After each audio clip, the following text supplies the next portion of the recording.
You're tuning into Black and White Sports on YouTube. The no-holds-barred truth on sports. The main event starts now. I'm back. Road Rants for Black and White Sports. Well, it seems the NFL was just fine with putting Alvin Kamara out on the field during the Pro Bowl last week. But when it comes to the NFL experience, they tried to hide Alvin Kamara. They tried to erase him.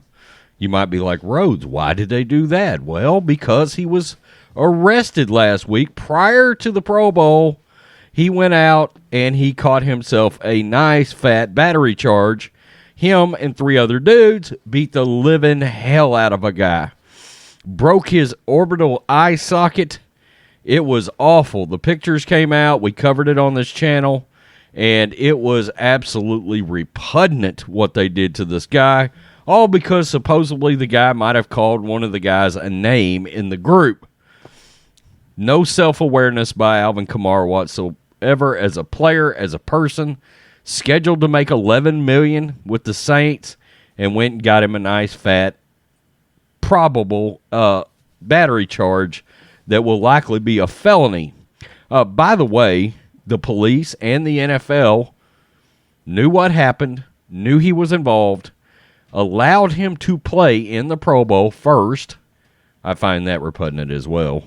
But yet, when it comes to the NFL experience, they tried to actually hide Alvin Kamara and replace him with Cam Jordan. Yeah, so let me get this straight. You're okay with parading him out to the crowd, to 6.5 million people that somehow watched that Pro Bowl that did not resemble actual NFL football. But when people come parading through your locker room, you try to hide his name. Roger Goodell is a joke. He's a joke. The NFL experience is a fascinating place with plenty of football exhibits and artifacts and displays and other items of interest in a venue that is decorated in highly professional way, light, sound, full immersion in football. This is Florio. This year's version of the NFL experience at the LA Convention Center, among many others, a series of lockers, one per team featuring one specific player. For the Saints, it was running back Alvin Kamara. Oops. I noticed the Kamara locker last Wednesday after he had been arrested at the Pro Bowl for battery, causing substantial bodily harm. I took a photo of it and sent it to my son in a message. Awkward. It got more awkward once someone realized that the NFL experience had Kamara's display, and once someone decided that, given the arrest, it shouldn't have their display, they revised it in an extremely fairly clumsy way. That's extremely clumsy. Not fairly, Mike Florio. I changed it for you. As noted in a tweet that was retweeted by Saints defensive end Cam Jordan, they replaced Kamara's nameplate with a rectangle bearing Jordan's name.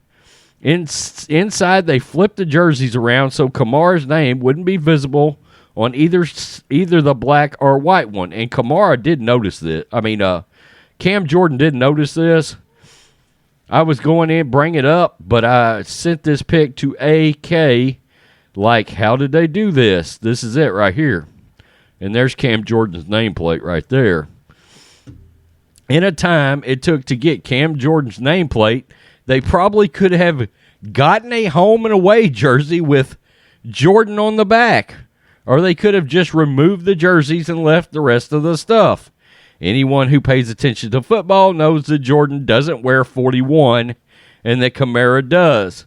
It's fitting in a way that the league often thinks it's sufficient to hide any and all warts by expecting folks to pay no attention to them.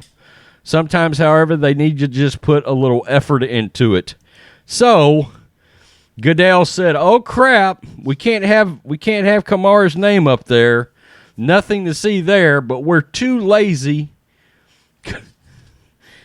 and lack the self-awareness to just simply go get Cameron Jordan jerseys and hang it up. Instead, they leave Alvin Kamara's jerseys in there for everybody to see and just change the name." Laziness, anybody. Wow. Can the NFL actually get anything right? Anything other than the actual product on the field, and at times, depending on how you felt about the end of the game, swallow the damn whistles refs at the end of a Super Bowl game. This is insane. I said the league should be getting hammered by people right now for allowing Alvin Kamara to play in the Pro Bowl. And look how it works in the real world. The police would have came in and arrested Alvin Kamara on the job in front of everybody if he was already on the field. That's the way it works in the real world. But instead, for a football player, he got to go out, play a kid's game, make a bonus from it, by the way, before he got his ass hauled off to jail. I don't want to hear a damn thing about not being privileged and or entitled. That's false, and it's a lie. Nobody's being oppressed. I didn't even think about that the other day when I made the video, but yeah, I'm sure he got a Pro Bowl bonus just a few hours after beating the shit out of somebody. Wow, and the NFL and the police let that happen too. Yeah, that guy didn't deserve that money, and the other guy didn't deserve that beatdown. Peace, I'm out. Thanks for watching the show. Be sure to like, comment, and subscribe. Be sure to tune in next time on Black and White Sports.